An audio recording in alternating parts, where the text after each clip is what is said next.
الخدري رضي الله عنه أنه قال جاء رجل إلى رسول الله صلى الله عليه وسلم فقال يا رسول الله أوصني فقال صلى الله عليه وسلم واغسل لسانك إلا من خير فإنك بذلك تغلب الشيطان رواه الترمذي. മഹാനായ അബൂ സഈദ് അൽ ഖുദരി റളിയല്ലാഹു അൻഹു അവിടുന്ന് റിപ്പോർട്ട് ചെയ്യുന്നു, ഇമാം തുർമുദി റളിയല്ലാഹു അൻഹു അവിടുത്തെ സുനനിൽ ഈ ഹദീസ് രേഖപ്പെടുത്തുന്നു.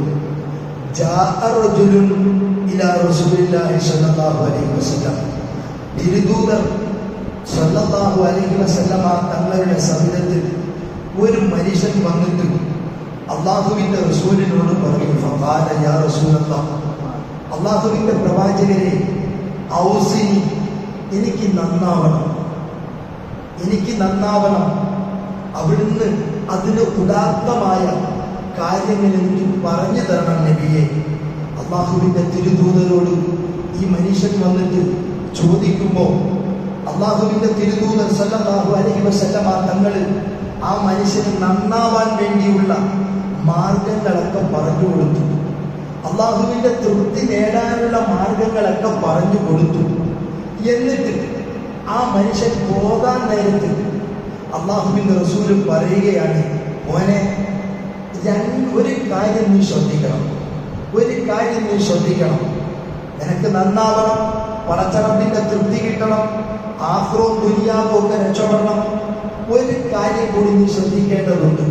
നമ്മളൊക്കെ നമ്മളുടെ ഹൃദയത്തിൽ എപ്പോഴും സ്മൃതി പദത്തിൽ നിറഞ്ഞു നിൽക്കേണ്ട കാര്യമാണ്.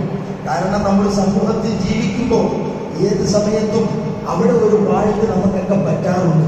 എന്താണ് ആ വാഴ്ക എന്ന് എൻ്റെ പ്രിയപ്പെട്ടവരെ മനസ്സിലാക്കുക. മുഹമ്മദ് റസൂലുള്ള ആ അനുജർ പോകാൻ നേരത്ത് പറയുകയാണ്, വഖ്സുൽ ലിസാനക ഇല്ലാ മിൻ ഖൈർ, നിന്റെ നാവിനെ നല്ലത് പറയാൻ വേണ്ടി മാത്രം നീ ഉപയോഗപ്പെടുത്തണം. മോൻ ചോദിച്ചത് ആഖിറം രക്ഷപ്പെടണം, ദുനിയാവിൽ ഇടങ്ങേറുണ്ടാകരുത്, എനിക്ക് പടച്ചറബിന്റെ തൃപ്തി കിട്ടണം എന്നല്ലേ. ഒരു കാര്യം കൂടി പറയട്ടെ, നീ പോവുകയാണല്ലോ, വഖ്സുൽ ലിസാനക ഇല്ലാ മിൻ ഖൈർ, നിന്റെ നാക്കുണ്ടല്ലോ, അല്ലാഹു കനിഞ്ഞു നൽകിയ നാക്കില്ലെങ്കിൽ പിന്നെ നമ്മളെ ആർക്കെങ്കിലും വേണം, എന്തിനു കൊള്ളക്കും നമ്മളെ. ഈ നാക്കുണ്ടല്ലോ, അത് നല്ലതിന് മാത്രം നീ ഉപയോഗിക്കണം.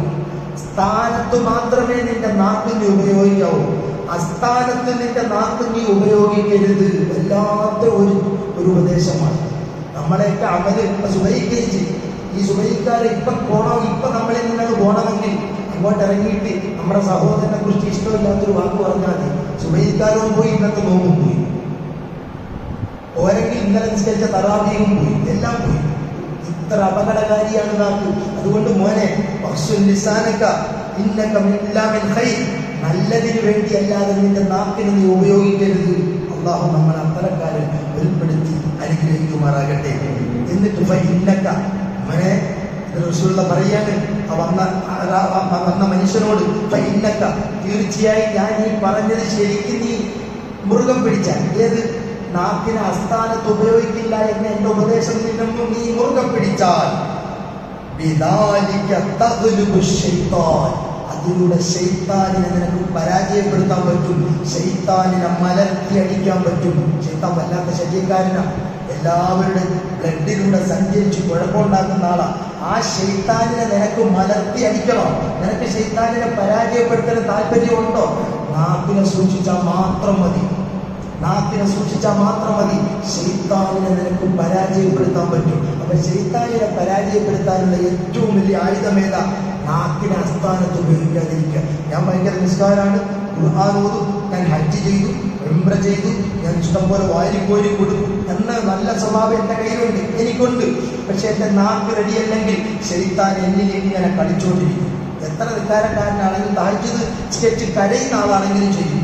തഹജ്ജുദ് നിസ്കരിച്ചിട്ട് യാ റബ്ബി യാ റബ്ബി യാ റബ്ബി എന്ന് പറഞ്ഞ് നിലവിളിക്കുന്ന ആളാണെങ്കിലും ശരി, കരയുന്ന ആളാണെങ്കിലും ശരി, നാക്കിനെ സൂക്ഷിക്കുന്നതിനെങ്കിൽ ശരി, താൻ നിന്നെ ഇട്ട് വട്ടം കറങ്ങിക്കൊണ്ടിരിക്കും. മറിച്ച് നാക്കിനെ ചെറിയ അമലുകളെ ഉള്ളു. ചെറിയ അമല രാവിലെ ഫർളൊക്കെ നിസ്കരിക്കും, സുന്നത്ത് നിസ്കരിക്കും, നോമ്പെടുക്കും, തഹജ്ജുദ് ഒന്നുമില്ല. പക്ഷെ ചെറിയ അമലുകളെ ഉള്ളു. നാക്കിനെ സൂക്ഷിക്കുമെങ്കിൽ നിനക്ക് ശൈത്താനിനെ വരച്ച വരയിൽ നിർത്താൻ സാധിക്കുമെന്ന് മുഹമ്മദ് മുസ്തഫ സല്ലല്ലാഹു അലൈഹി വആലിഹി വസഹ്ബിഹി വസല്ലം അവർ നമുക്ക് പഠിപ്പിച്ചു തരിക. നല്ലൊരു ഉപദേശമാണ് മുത്തുനബി നമുക്ക് നൽകിയത്. നമ്മളെപ്പോഴും നമ്മുടെ സ്മൃതിപഥത്തിൽ സൂക്ഷിക്കണം. നമ്മുടെ നാക്കിനെ ആസ്ഥാനത്ത് ഉപയോഗിക്കരുത്. അതാണ് കാര്യം. നാക്കെടുത്ത് ഇനി ചാടാൻ ശ്രമിക്കും. നല്ല പാറക്കെട്ടിൻ്റെ അകത്താണ്, നാക്കിനകത്താണ് ഈ നാക്കിനെ ഇട്ടിരിക്കുന്നത്. കരിയുള്ള ശല്യക്കാരനാണ്. പക്ഷേ ഇവരെപ്പോഴും പുറത്തിയാടാൻ ശ്രമിക്കും. 4 പേരെ കാണുമ്പോൾ ഞാനങ്ങ് കവാത്ത് മറന്നിട്ടങ്ങ് സംസാരിക്കണമെന്ന് എൻ്റെ നാക്ക് തോന്നിക്കും. പക്ഷെ ആ സമയത്തൊക്കെ നീ സൂക്ഷ്മത പാലിച്ചാൽ നീയാണ് മിടുക്കൻ. നിനക്ക് ശൈത്താനിനെ പരാജയപ്പെടുത്താൻ പറ്റും. ശൈത്താൻ നിന്നെ കാണുമ്പോൾ അല്പം മാറി ദൂരെ പോകുമെന്ന് മുഹമ്മദ് മുസ്തഫ സല്ലല്ലാഹു അലൈഹി വസല്ലം തങ്ങൾ അവിടുന്ന് പഠിപ്പിച്ചു തരുന്നു. ഇമാം തുർമുദി റളിയല്ലാഹു അൻഹു അവിടുത്തെ സുനനിൽ ഹദീസ് രേഖപ്പെടുത്തുന്നു.